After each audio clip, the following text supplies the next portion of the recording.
কেন মৃত্যু 3 মাস পর কবর থেকে তোলা হলো মৃতদেহ? ডোমকলের শীতলনগরে কি এমন ঘটলো যার জেরে এমন কাণ্ড? দেখুন বিস্তারিত।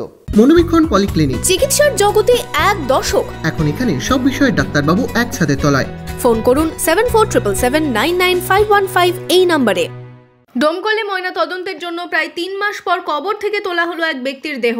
গত 29শে নভেম্বর অস্বাভাবিক মৃত্যু হয় শীতলনগরের বাসিন্দা রফিকুল হাসান মিয়ার। মৃতের স্ত্রী খুনের অভিযোগ তোলে।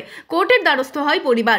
কোর্টের নির্দেশে মঙ্গলবার দুপুরে ম্যাজিস্ট্রেট ও পুলিশ আধিকারিকদের উপস্থিতিতে ময়না তদন্তের জন্য কবর থেকে তোলা হলো ওই ব্যক্তির মৃতদেহ।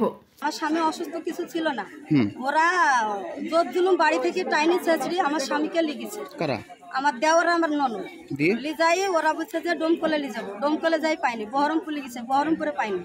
আমাদের আসতে রাত্রি হয়ে গেছে।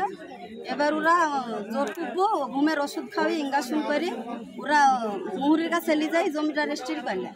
তারপরে আইসে বাড়িতে আমরা রাত্রি হয়ে গেছে, আইসে দেখছি উঠিনে লাশ পড়ি।